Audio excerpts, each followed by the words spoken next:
Father Lord, once again we thank you, Lord, for this freedom to go into your presence.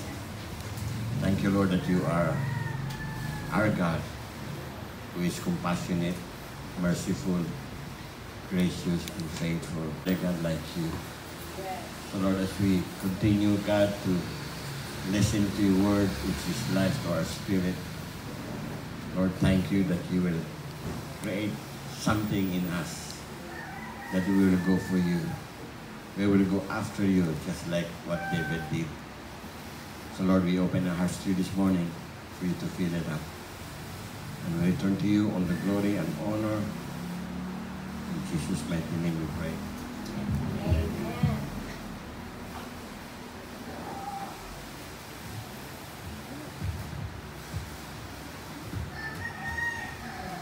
Okay, so this morning I would like to talk about intimacy with God, because daghan ang utanan ako ini for the past 2 weeks sa Dumaguete. Last Sunday po, gisugutan ko nila gihapon sa atong gathering sa young people last Sunday evening. So we might as well go back to this topic on intimacy with God. Are you intimate with God? Man. Yeah. Malihiluma. Huh? Are you intimate with God? Amen. All throughout the Bible, you can see the pattern, starting from the book of Genesis up to the book of Revelation. The pattern is so clear that God is wanting to have intimacy with us. Okay? That is why He is pursuing us. Okay? The problem is with us. We don't pursue God. Okay? So it's time to pursue God. It's time to cultivate that place of intimacy. Now, the verses that Lovely read this morning was also about intimacy. Okay. And then, the song ang gikanta ni Isa is also about intimacy. Okay. So according to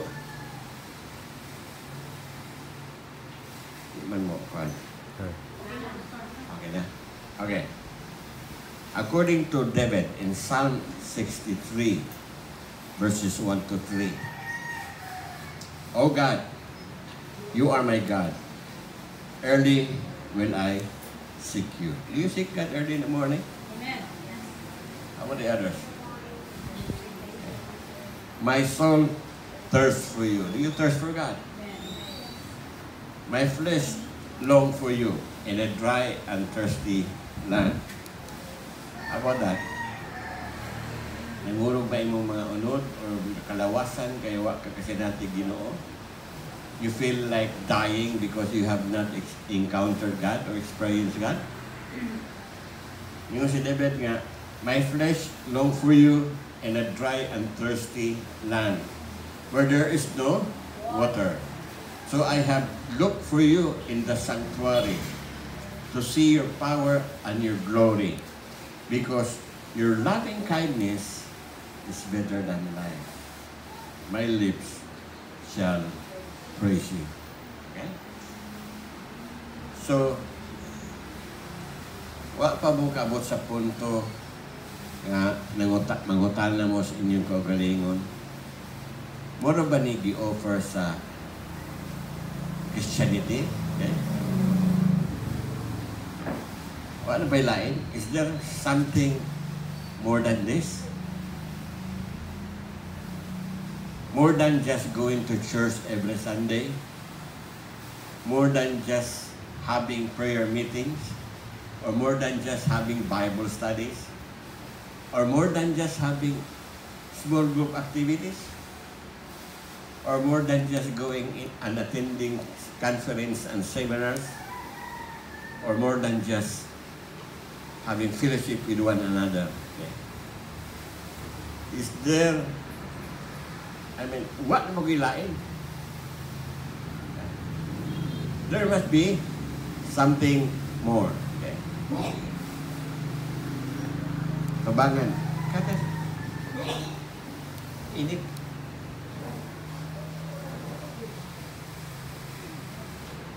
So there must be something more.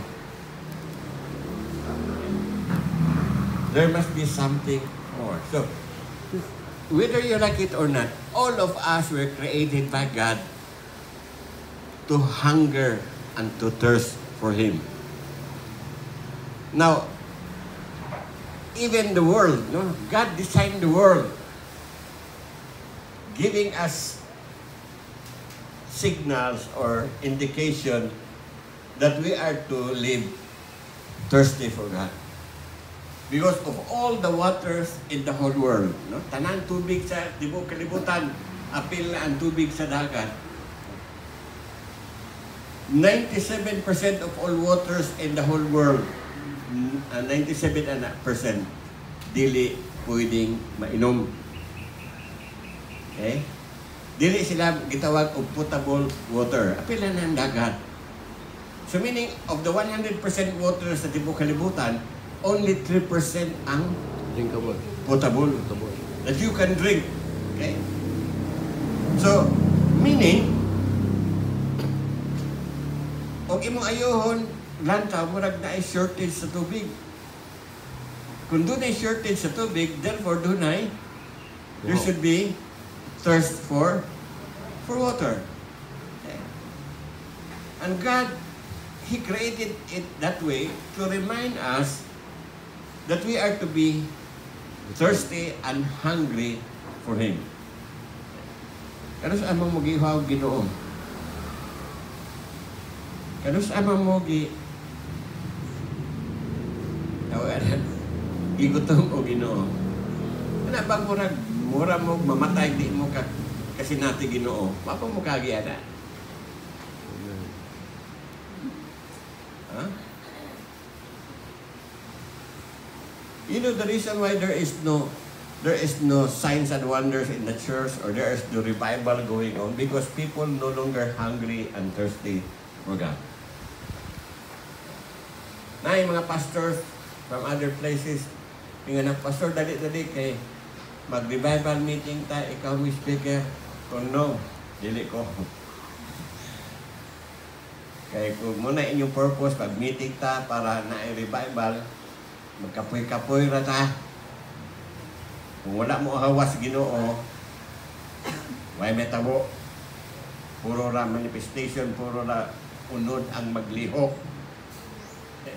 You have to understand that revival starts with intimacy. Okay? Not corporate intimacy, but individual intimacy with God. Okay? And you just, if you are so intimate with God, ya matausan ninyo intimate food, muna tayong mga gagmay nga mga streams. When all this small stream gathers together on Sunday morning, what will happen? Blood. There will be River. a mighty river. That's why revival takes place. Revival starts at your personal intimacy with God, not in a revival meeting. Daghang wa kasabot. Ngayon sila, ikaw ang speaker, Pastor Jun, kay kasi natin nagsinta sa Ginoo. Kapoy na ko.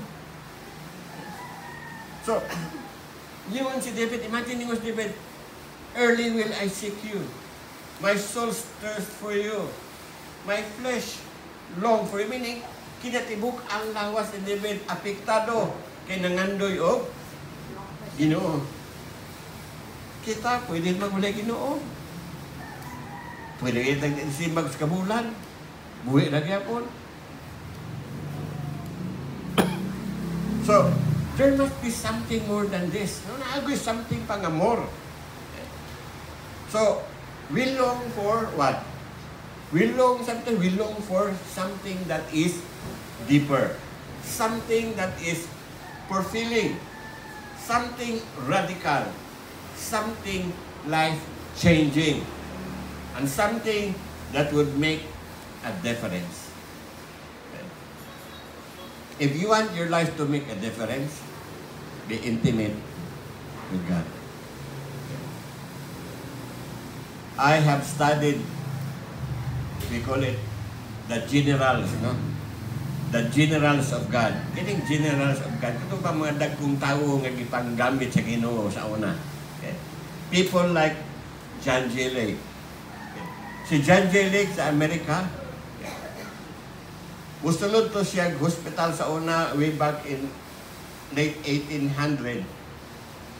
Literally, hawasan niya pasyente ang hospital. Every time he visit the hospital, pagbuwa niya, imti ko ng hospital, ayaw tanan. Grabing anointing niya. John J. Lake. Smith Wigglesworth. He doesn't even know how to write and read. And yet, nakabuhi siya 26 kabuok minatay. Nagisulod, naglungon. Punyitihon niya ng minatay, mag-ubo-ubo lagi. Ubangon. O dili, punyitihon niya, dili mo bangon, punito niya lungon, ilamba ng lawas niya bongbong, ubarog lagi. Kung sabi na ay ni mga tawana, grabe kayo. D.L. Dwight Moody sa Amerika. I-invite o Bible study sa usa ka dako kayong company with more than 2,000 laborers. On his way to the factory, wa pa siya gabot, ginulsol na tanan. Wa pa siya gabot dito sa factory, ang tanang more than 2,000 laborers, naghinulsol na, naghilakay na. Kung siya na, ini mga tawana.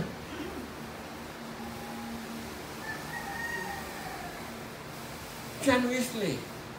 Magwali to John Wesley. Matud pa sa account na akong nabasahan. Anya na sila magkrusada sa Dakong Plaza.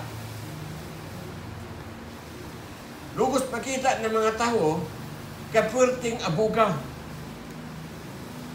Sa kabaga sa tao mo tambong, wa pa may siminto sa unang dalan kaayo. Wa pa may mga asphaltong dalan. Di ga abu-abo ng mga abog. Iya uban ay lang salakyan sa una, mga karwahe, mga kabayo. So, pwerteng abuga. Pero mga tao na arag yapon. Magwali to si John Wesley. Mga tao, mukat-kat pa sa mga kahoy, kawa na may lugar. Kana mga tao na sa kayo, mga hulog ng ilahan. Tungod sa presensya sa Ginoo. Sabi na ang John Wesley. Jonathan Edward. An ordinary man. But he was so hungry for God. Nag-revival sa Wales. Grabe kay revival dito nga ang ilang mga pulis gihimo na nag-choir sa simbahan. Kaya wa na may buliyakon. All you can hear every evening sa ilang dapit ang mga tsabaw sa mga lalaki. Dili babae ha? Tsabaw sa mga lalaki. Ang ayong pasayros Ginoo. Grabe ang revival dito, Jonathan Edward. Mupadalag sulat ang taga dito, mupadalag sulat sa ilang mga parinti dito sa Amerika o sa ubang nasod. Pagkadawat sa sulat, pagbasa din sa sulat, mag-revival ko dito. Sabi na nila,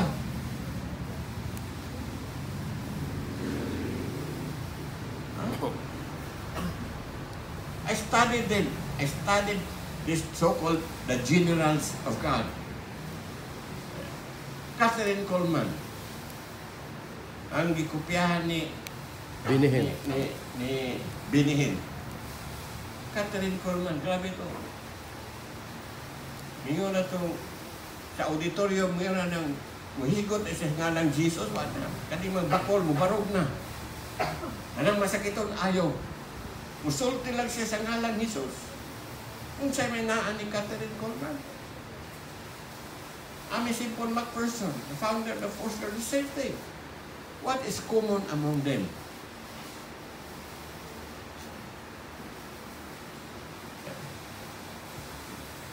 they don't possess the Holy Spirit. The Holy Spirit possess them. Did you hear me? They do not possess the Holy Spirit. It is the Holy Spirit that possesses them, which is the result of intimacy. Amen? We long for intimacy with God. There must be something more, okay? We long for something deeper. We long for something for feeling. Are you contented? Because if you are contented right now, wala ka mo? If you are not at the point of desperation for more of God, don't expect revival. Because revival will only happen when you are desperate for God. When people are desperate for God, naturally, God will come. Your holy desperation is your holy invitation for Him to come. But sad to say, many Christians are not desperate for God.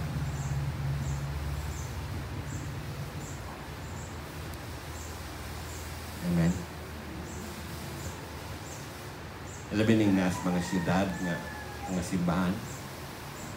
Nga, bago kay kasinina, bago pa ka nakapariban, ang niya mong buto ng Ginoo, ay, hindi mo papugan. Makamuritsing mga.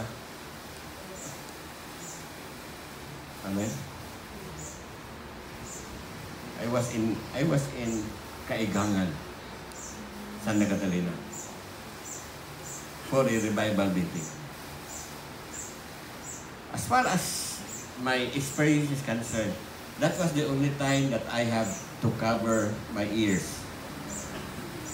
Kaya niya po sa punto sa nag-minister na ko at the end of my sermon, grabe ang pagtsabaw sa tanang katao. Dako ang ilang simbahan, probably almost 3 times at least. Okay. Ang problema during that time, tag-ululan. Ang another problem is, ang ilang salog, dili siminto, ay pagka-clay. So, lapok. Gating na po ka. But, grabe kailang pag kanang hilak at tubangan sa Ginoo nga, I have to cover my ears sa kong kusog. Andito ko kita mga tao nga, di don't care o bago sila sinina. Ligid di sila sa loob, bisag punog lapok. Ano ni tinuod nga giuhaw Ginoo? You know what? Until you reach the point of desperation, you will never encounter God. Never. When you are contented, that's it. You will not go for God. Contento naman ka.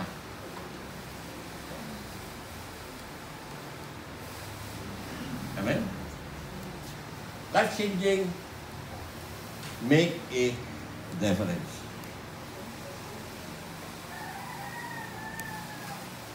I was criticized before when God used me mightily. So much so that there was a church in Mandawi, in Kabangkalan, Mandawi, the Four Scriptures. Ang pastor o saka architect. And he heard so many things about my ministry. So he invited me to his church. Pinyaningon siya siya mga leader bi atong Bitaos Pastor George o tinuod na yun na atong nadungog nga mo, bisita ng Ginoo. So lahi iyang intention. He's inviting me to prove whether tinuod iyang dungog or dili. Okay. Ay nagsimbahan kay mga piyo man ang likuran to, sulit kay mga kahoy ba? Siguro, 15 ka, piyo dali, 15 po dali. Mandawi City ni, Mandawi City. You know what happened? God moved in our midst. The first 4 rows na puro mga senior. Kurog-kurog tanan ug sabaw ang mga senior citizen. Ang middle row nga katong mga middle age. Ang ilang manifestation was kanang kurog gyapon. Nangurog na siya tanan ba? Ang last row mga 5 na gito ka pews dali 5 po dali mga young people. Lahat to. Di paligid sila sa Ginoo. Nataranta ang pastor, ang architect na pastor. Yung pastor, ato ang puan. Yung kung wak may makatabang, wak may makasalo, ikaw rapas, ikaw rin cancer. So, si pastor may akong cancer. Wak ko kinahin mo. Kaya mo barog siya, likod sa tao ang ako ang puan. Kung isa ko sa kamot, matumba man siya. Bangon na po siya. Ano ko, tumba na po siya. Kung pastor, dahil laban sa mag-ampo, siya po kakatumba. From there, he believed. Something that is radical. You know what? Intimacy with God is radical. Why? It's God who longs to be intimate with us. So, there must be something more. An intimate relationship with God is the deepest desire of the human heart, whether you identify it or not. There is something in you, there's a vacuum in you that only God can fill. Not the world, not wealth, not happiness, or whatever. That vacuum in you, it's only God who can fill it. Why? He designed it that way. That we will long for Him, that we will desire for Him. St. Augustine said, I like the word of St. Augustine. Okay, intimacy with God begins with God and it is rooted in Him. Asa ko ito ka? Okay. Ngayon si St. Augustine, to fall in love with God is the greatest of all romances. To seek Him is the greatest adventure. To find Him is the greatest human achievement. That is a statement of intimacy. Okay. And then, intimacy with God begins with God and it is rooted in Him. Okay? Intimacy do not begins with you. Intimacy begins with God. He pursue you. So you just meet Him. But still you have to desire Him. God delights in intimacy with us and invite us to it. So intimacy with God is a God-given birthright to all humanity. It's not only for the Christian. It is for the entire humanity. Why? Ningon diya ang Biblia. 1 Timothy chapter 2 verse 4. Who desire all men to be saved and to come to the knowledge of the truth. Gadesire ka po ng Ginoong intimacy sa mga unbeliever. That's why He wants to save them so they can be intimate with them. So this is our God-given birthright. If you are a believer, that is your birthright.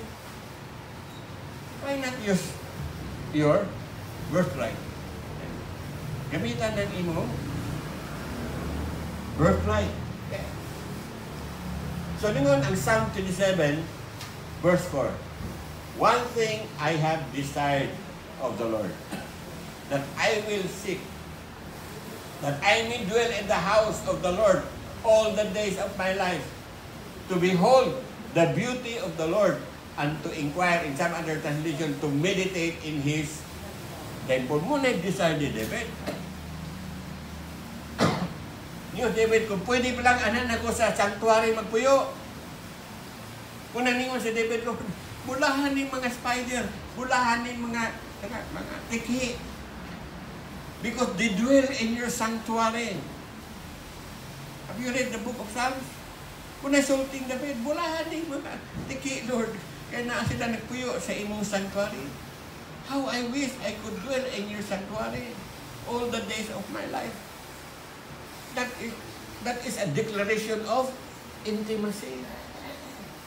Kaya mo tanong kanyo, excited ba mo kung Sunday na? Excited ba mo sa inyong balay? Excited ba mo nga mo spend of time sa Ginoo?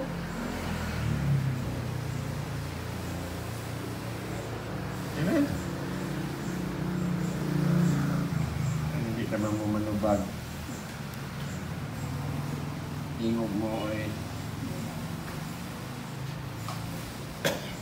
So there are 4 defining marks of intimacy. Mark number 1. Intimacy is our one defining purpose in life. So what is your defining purpose? Intimacy. Intimacy with God. So why not do it? Okay? Sino was David? One thing I have desired of the Lord that I will seek. Okay? That is a declaration of purpose. What is one thing in your life? Paul has one thing. Ningon si Paul, that I may know Him. Do you have one thing? A one thing declaration sa imong kinabuhi. David said, my one thing is I desire to stay in the presence of God. I want to seek Him.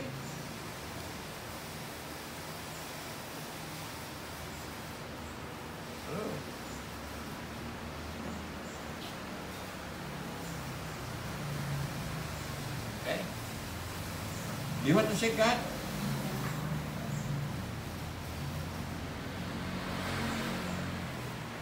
Oh, may tao.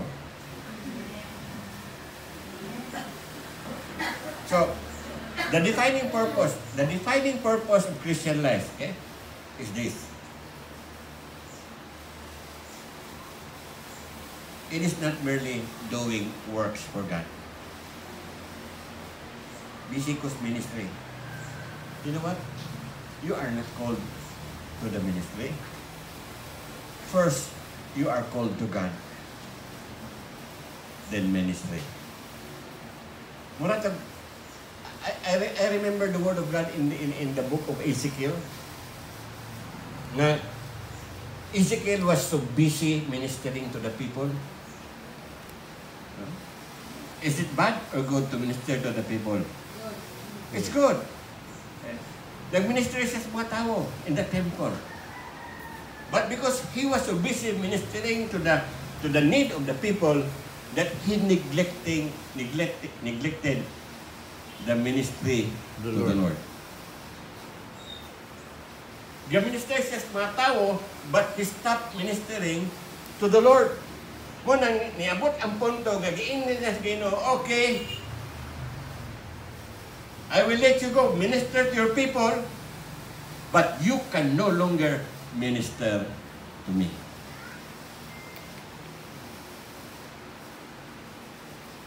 Magulat pa tayo, mabuta. Inon tas Ginoo, busy kay kas ministry, busy kay kas imong trabaho, busy kay kas imong negosyo. Wala kay panahon nako. Okay, padayon siya mong gibuhat, but you will no longer minister to me. That's serious. Amen? So what's your defining purpose in life? Huh? Intimacy. Number 2, defining purpose is pursuit in life. Una, purpose. Next, your pursuit in life. One thing I have desired of the Lord. Unsa may iyang gi-pursue? Unsa gi-pursue ni David? Seek after the Lord. Ang Ginoo. Kasi he wanted to live in the presence of God. Natawa to. Ano, balikan ito gibasa na breve. Let me read it from TPT. From the Passion translation. God of heaven, I mean, you find so much beauty in your people. They are like lovely sanctuary of your presence. Verse 2. Deep within me are these lovesick longing, desire and daydreams of living in union with you. When I am near you, my heart and my soul will sing and worship with my joyful songs of you. Imagine, ningon diri si David, deep within me are this lovesick longing. Na lovesick, see?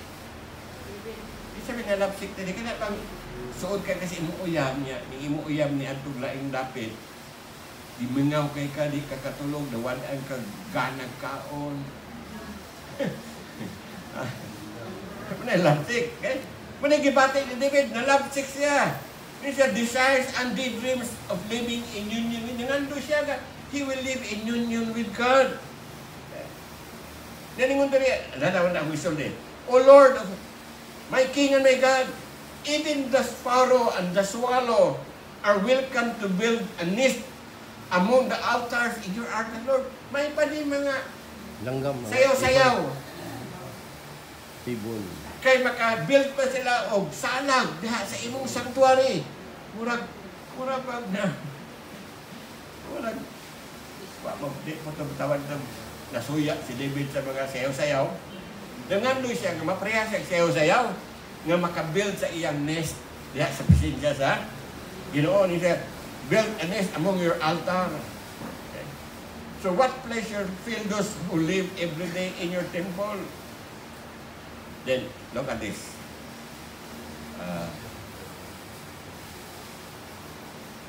Verse 10. Ningon dali, David. For just one day of intimacy with you is like 1,000 days of joy rolled into one. Just one day, Lord. Just one day of intimacy with you is just like 1,000 days rolled into one. 1,000 days of joy. Kasabot si David kung saan intimacy sa Ginoo. You know what? We don't find time because we are so busy earning money for the family. And that's good. I'm not saying it's wrong. It's good. But sometimes we have to put some order and priority to that. Because the Bible said, kung continue mo basa, ningon ang Biblia sa verse 11, those who walk along His path with integrity will never lack one thing they need. Some other version, they will never lack any good thing because the Lord will provide. Oh, to the intimate. God has no favorite, only intimates. You get that? Walay favorite ang Ginoo, pero naa siya intimates. Amen? Adenta. So, what are you pursuing? Are you pursuing for your career? Your business? Your dream? What are you pursuing right now?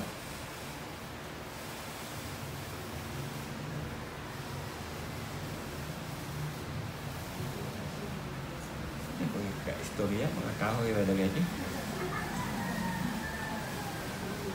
What are you really seeking right now?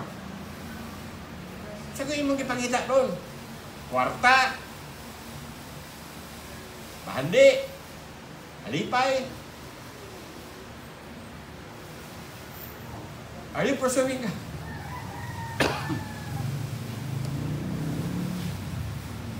Amen? May po kapangisog ka.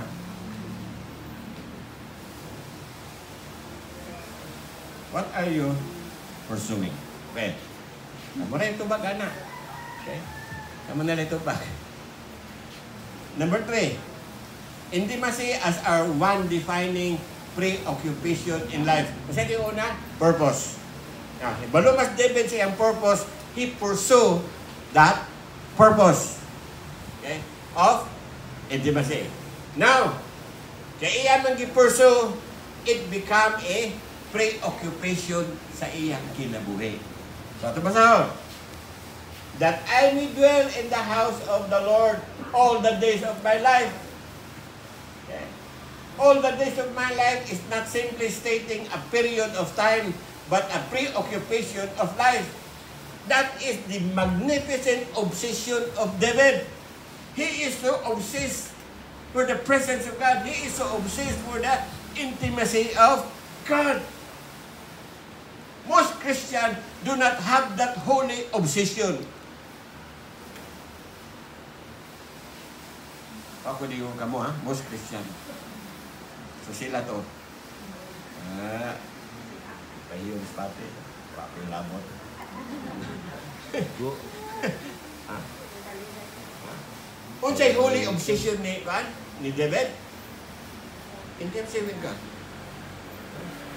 Kaya iyang purpose, he want to stay all the days of my life, uban sa Ginoo. So it becomes his preoccupation.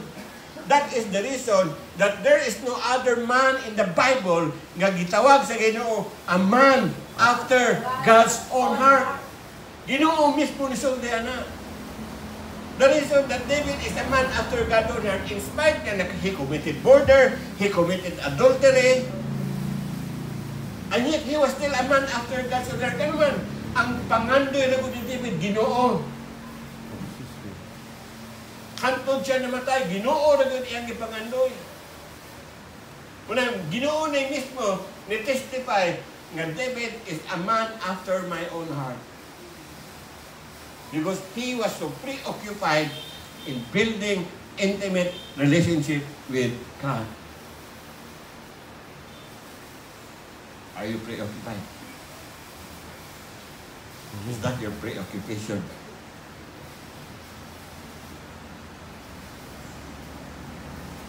Asa nagawali na sa loob? Kaya mandungo pa mo. Nagawali na sa loob.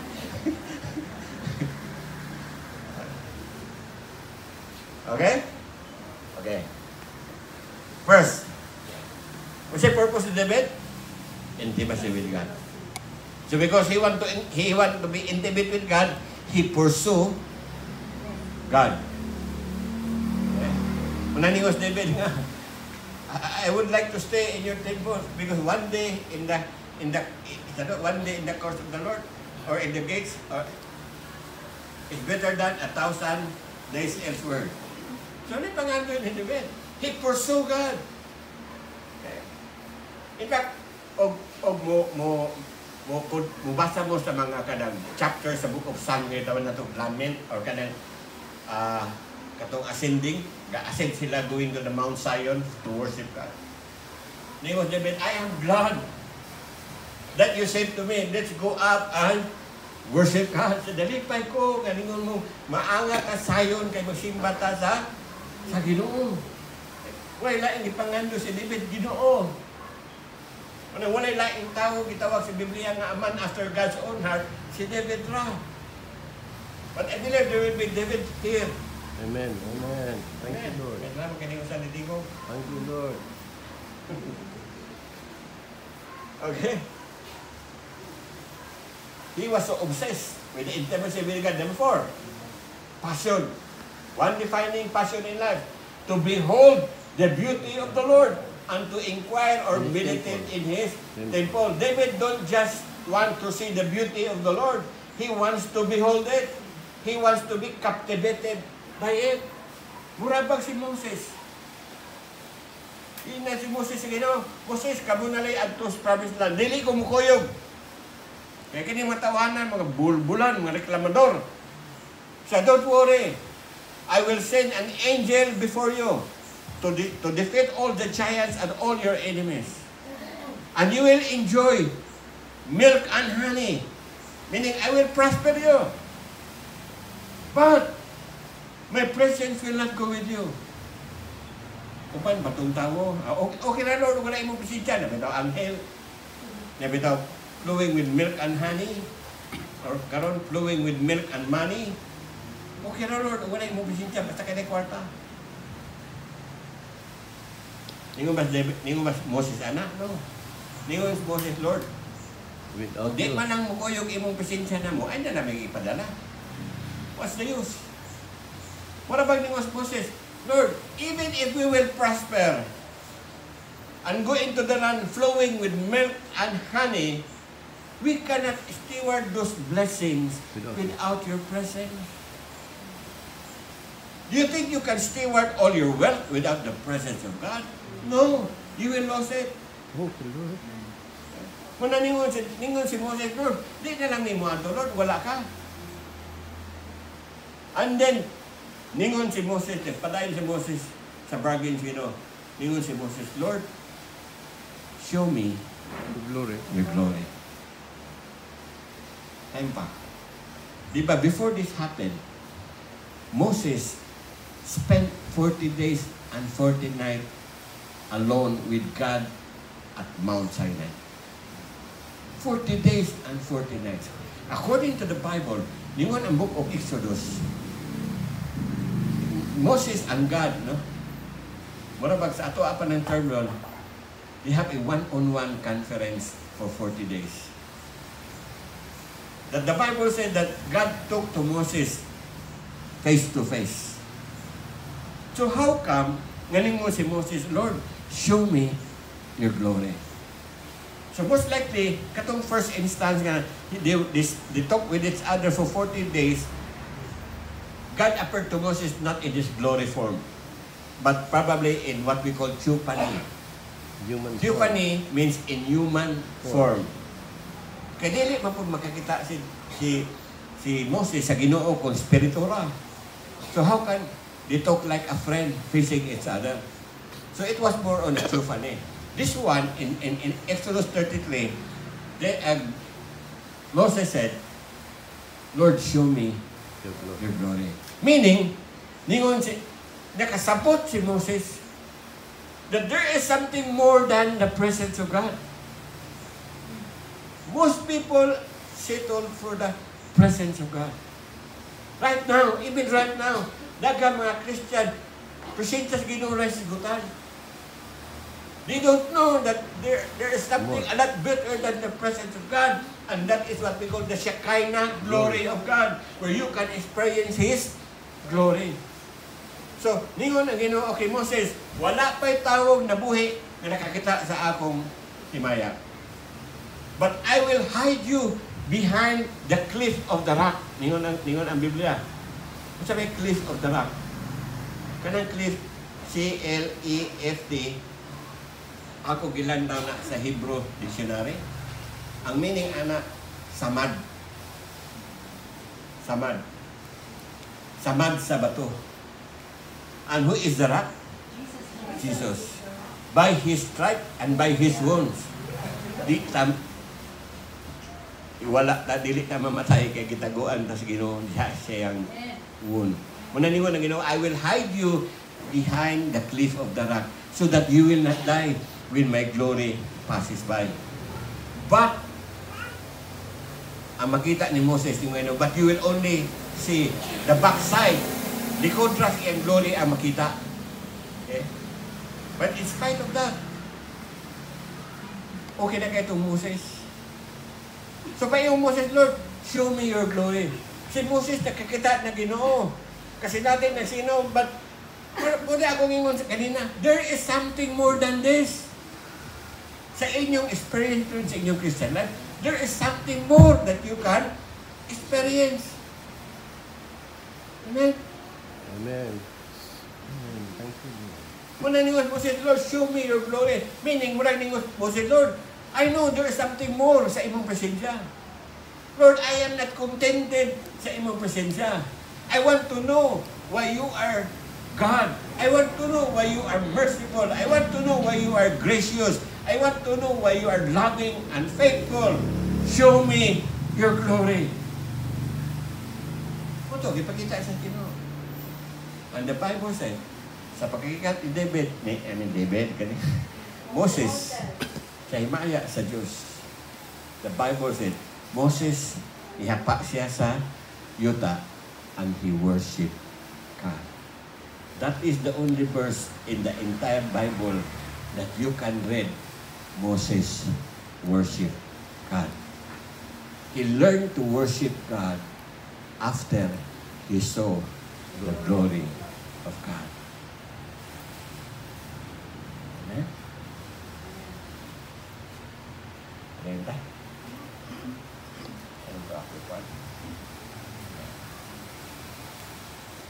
So passion, is that your passion? Wala mo ba na yung gadilaab sa kasing-kasing, no? Ang kasing-kasing, you know? Yeah. So we must do first thing first. The priority must be given to our personal relationship with God. To embrace the inner journey of knowing God and walking with Him. So there are myths. Ano sabi yung pasabog myth? Ha? Mystery. Ha? Not by human intellect, not by human O sabi yung understanding. myth? Not by... Ay, mga text tinuan. Okay. Masayong na tinuan about intimacy with God. Okay. Myth number 1, intimacy is the key to blessing. That's wrong. Intimacy is never the key to blessing. It is the blessing.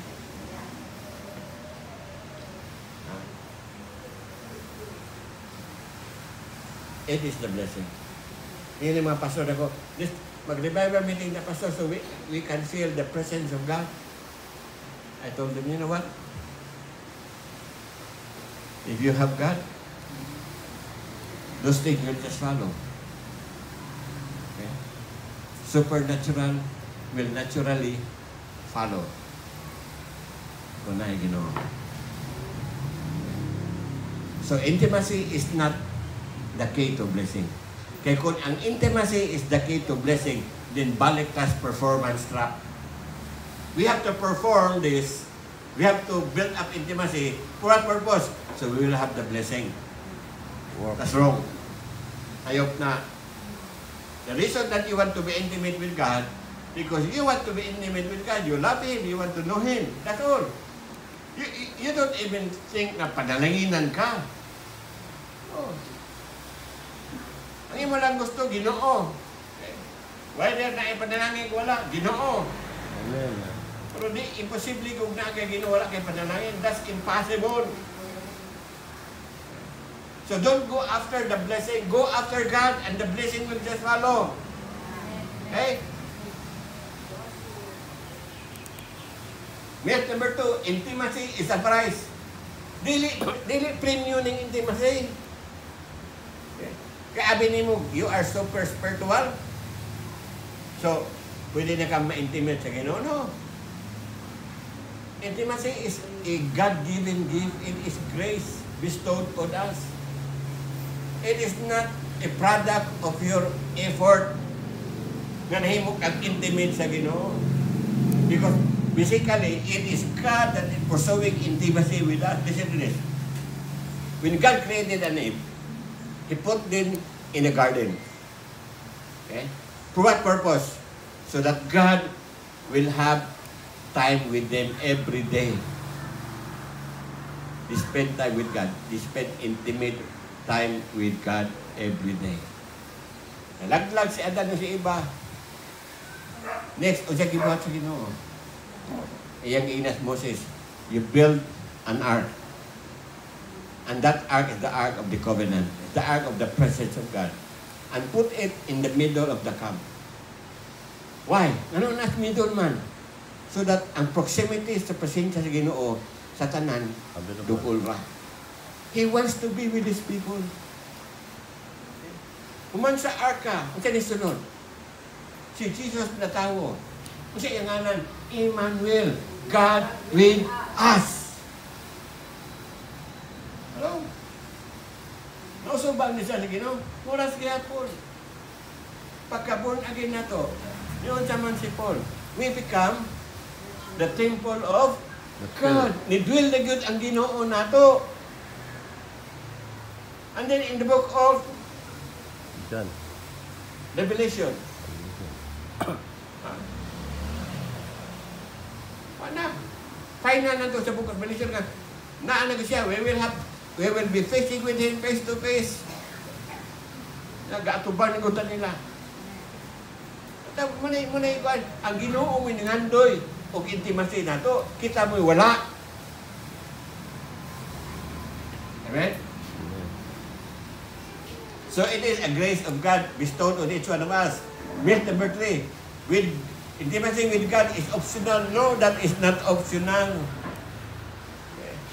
Okay. Muna kikanta sa una kanina. It is the air that I breathe. Intimacy with God is the air that you breathe. Intimacy with God is not optional. It is not incidental and not supplemental. Okay? It is in must.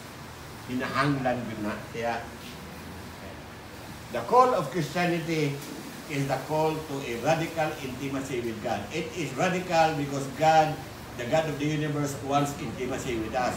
Intimacy with God is not optional. It is the heart of biblical Christianity. Ipuy-an nakasbala ang spirito, naaman mo, di pagyapong ka makik-intimate. Ingon bago si Jesus, if you obey my command, me and my Father will make our dwelling in you. So, kita namin na puyo ni mo ron, tulod. Holy Spirit, si Jesus, God the Father. And yet, we ignore them by not building intimacy with them. Amen. Wala na silang taho-taho sa sunod. They are just resident. They are not the president. The Holy Spirit came to you, dwell in you, not to overcome your bad habit, but He is there to take over of your life. Myth number 4, intimacy is experienced the same way by everyone. No. Each one of us has different experience. We have different gifting. We have different calling. So, usahay, we vary on the way God talk to us or reveal Himself to us. Amen? Not everyone has the same experience. My experience is different from others.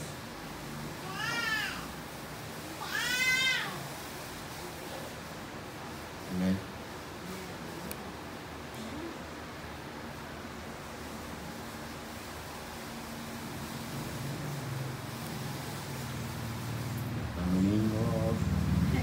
Okay. Each of us have different spiritual gifts and different experience. God meet us at different times, in different places, and speak to us in different ways. I remember when I was about to resign from the band. Pagdawat ako sa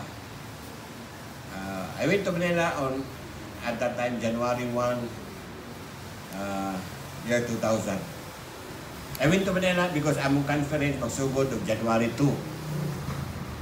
During the conference, in the middle of the conference, our president called me to his office. George, I want to talk to you.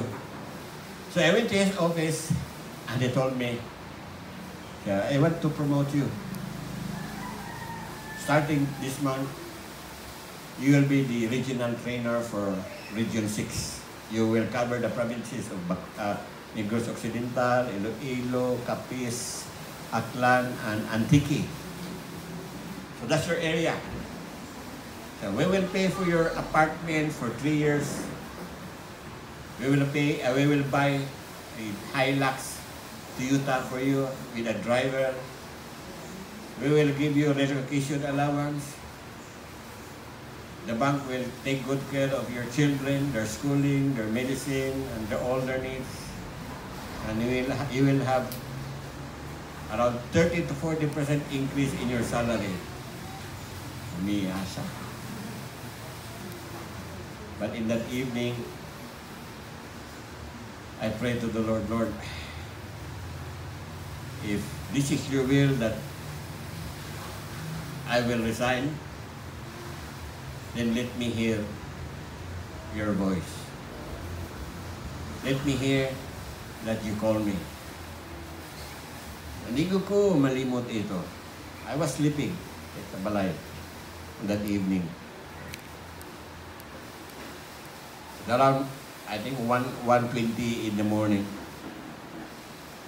I heard a very beautiful voice that called my name. George, sa katahom sa tingog ay soon, ni kalit kong bangon, natindog ko sa katwe, looking for that voice. It was so beautiful. And I realized that I told God in the afternoon, Lord, if you want me to resign, I want to hear your voice calling me. So, on January 3, I was promoted January 2. I tendered my resignation January 3. I will never forget the words of my president, ningon siya, dugay na kong nanarbaho bangko. And you are the first one who resigned after being promoted. I went out, yang had ko langit, Lord, starting today, you are my employer.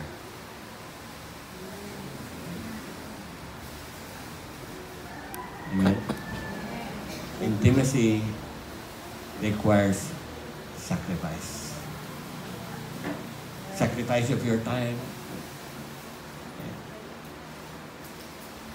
So many Christians want intimacy with God. Let's face it, we don't just want to pay the price to get it. How much time are you willing to spend to become intimate with God? How much time? Actually, it is not a question of time. The question is not how much time you can spare. The real question is, how much intimacy do you want? Because if you really desire intimacy with God, you are willing to pay the price for time. The problem is, we are not desperate for intimacy. That's why we don't spend time. If you want it bad enough, then you will find time. Intimacy requires time.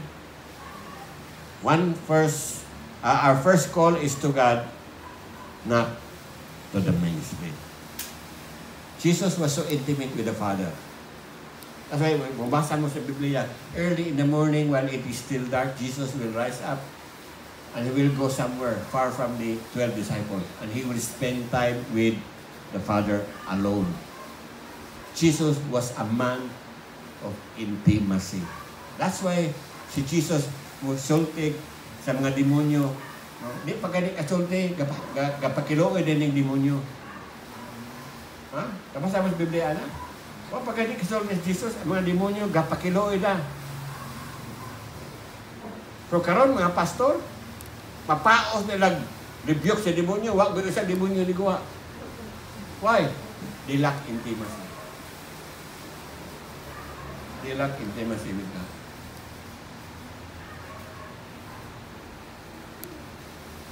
If Jesus is a man of intimacy, dapat po kita a man of intimacy.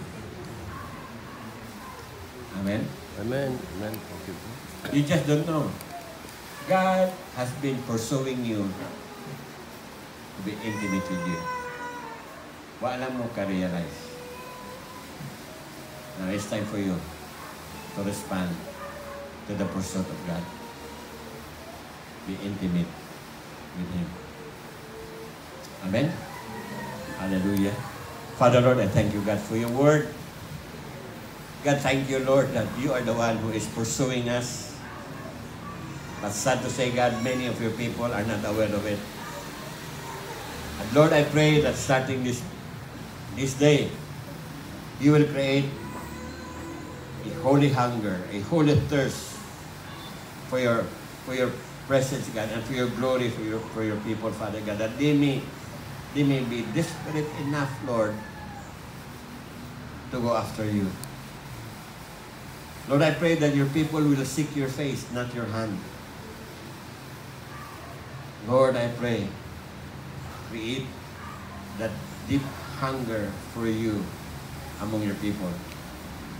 And teach them, Lord, how to be intimate with you.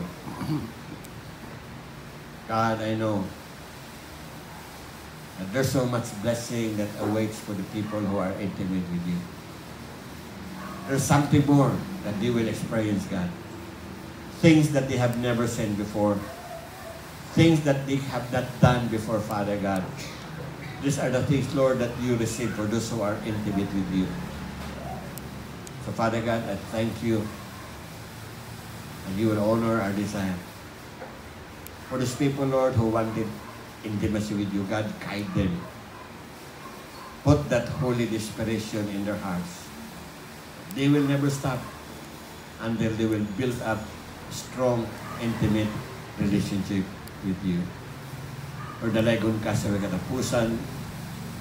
Salamat, Lord, nga wala kay laing tumong sa among matag kinabuhi, but to bless us and to experience you on a personal level. Salamat, Lord. Help us prepare ourselves for that. As we open our hearts to you, bring us into the place of intimacy. Lord, bless your people. In Jesus' name. Amen. Amen. And may the grace of the Lord Jesus Christ and the love of the Father and the fellowship of the Holy Spirit be with you now and forever. Amen. Amen. Thank After you. that, apuan si Isa. Ito. Isa. We will pray for you, birthday girl.